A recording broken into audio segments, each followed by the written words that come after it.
Thanks to CuriosityStream for supporting PBS Digital Studios. The Earth never shook beneath their feet.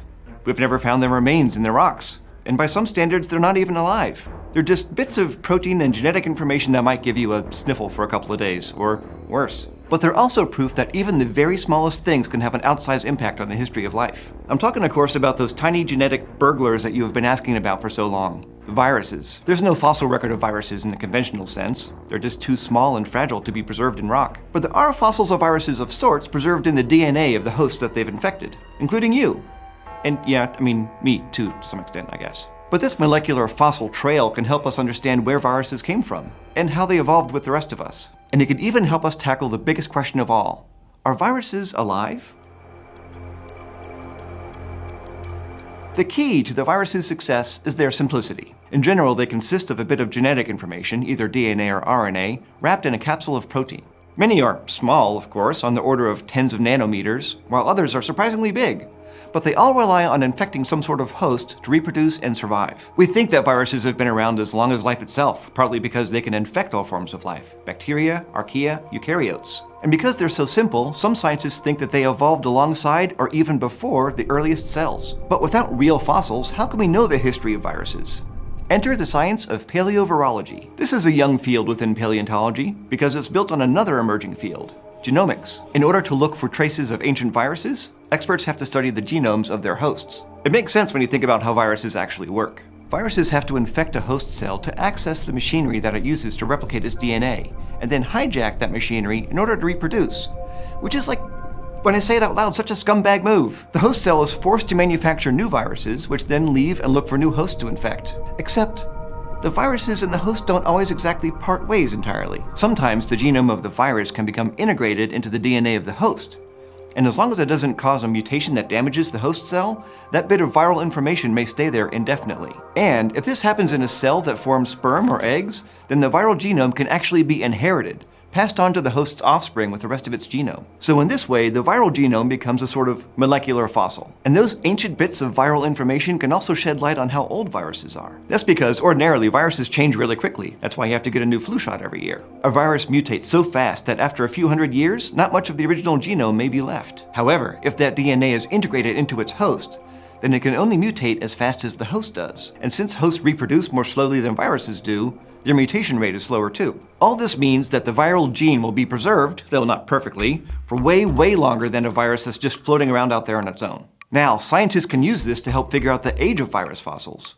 And they do it the same way they study the evolution of other genes, by lining up comparable sequences from different organisms and comparing them. If a sequence of viral DNA is found in two different animals, then they probably both got it from a common ancestor. And that means the virus has to be at least as old as that ancestor. So for example, circoviruses are a group of viruses that are known to cause stomach problems in dogs.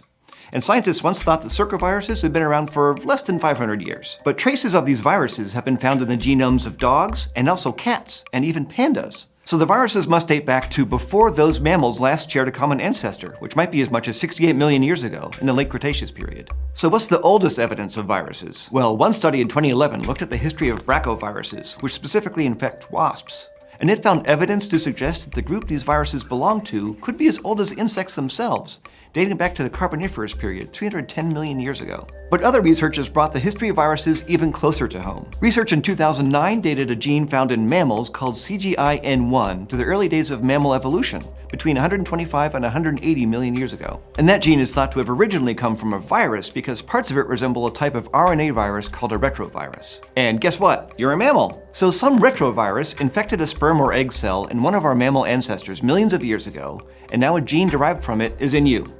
And again, yeah, probably me too. Scientists don't think this gene has much of a function, but they do think it's just one of many examples of how viruses have left their mark on our own DNA. In fact, it's been estimated that 8% of the human genome includes sequences that originally came from viruses. So paleovirology has helped us date the evolution of viruses back hundreds of millions of years. But that doesn't bring us much closer to when we think viruses first originated billions of years ago.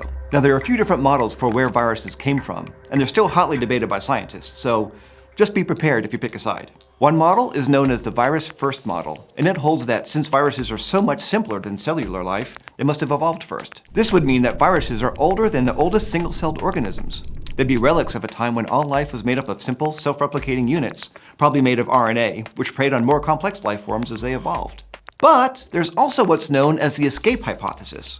This model suggests that viruses evolved after cells did, from within their own genes. You see, our genomes contain pieces that can actually copy and paste themselves from one part of our DNA to another. So, some experts think that if one of those pieces became able to make itself a nice coat of protein, it could easily escape the cell and become a virus. The third model hinges on the discovery of so-called giant viruses. The first one, discovered in 2003, was named mimivirus, short for mimicking microbe. And these things are huge by virus standards. They're about 750 nanometers across. That's bigger than some bacteria. Now, fortunately, they only infect amoebas, so you don't have to worry about them, at least yet. Now, mimiviruses have way more genes than normal viruses do, including some genes that can be used to make protein, which viruses are not supposed to be able to do. But mimiviruses still depend on their host to reproduce. So what are all those extra genes doing in there? Some scientists think those genes are leftovers from a time when some groups of viruses were bigger, more complex, and more like cellular life. So this model suggests that viruses were once free-living and then developed a symbiotic relationship with another organism. And then over time, that relationship became more parasitic, which sometimes happens. The more dependent they became on their host to replicate, the more complexity the viruses lost, or at least so the thinking goes. But recent research has cast some doubt on this idea, known as the regressive model, at least where mimivirus is concerned. Some scientists argue that the extra genes in mimivirus are just random leftovers that it picked up from its hosts over the eons. Now, these different models all put different spins on the big question: are viruses alive? Now, I said at the beginning that paleovirology can help us tackle this question, and it can. But the answer depends a lot on who you ask. Many scientists are content to just put viruses in a sort of gray area of semi-living things. But others are determined to figure out whether they have a place on the tree of life, and if so, where. To answer the question of whether viruses are alive, we need to agree on the definition of life. It's generally agreed that life can reproduce, make energy for itself, maintain a stable environment within its cells, and it can evolve, among other things. So viruses can reproduce, but not on their own. And we've already talked about how viruses can evolve, but they have no way to produce energy, and they can't control their internal environments. And that's why they occupy such a gray area. Because the answer to some questions is yes, and others, no. Now, it has been suggested that while viruses don't occupy their own branch of the tree of life, they might be thought of as like vines that wrap around it, which is an elegant image, if also maybe a little creepy one. But either way, viruses are here. They're in our DNA. They make us sick, sometimes very badly. So there's no denying that they have a place in the greater picture of what life on Earth is like, for good or for ill. Thanks for joining me today, and you're welcome for not making a joke about going viral or whatever. And thanks also to CuriosityStream for continuing to support PBS Digital Studios. With CuriosityStream, you can stream documentary films and programs about science, nature, and history, including CuriosityStream originals. One show you might like? Rapidly Evolving Human, which explores how changes to our genetic code have made us who we are today and why we continue to evolve. You can learn more at curiositystream.com/eons, and when you sign up, use the code EONS. Now, what do you want to learn about? And you know that we read these comments because that's where this episode came from. So leave a comment below, and if you haven't already, go to youtube.com/eons and subscribe.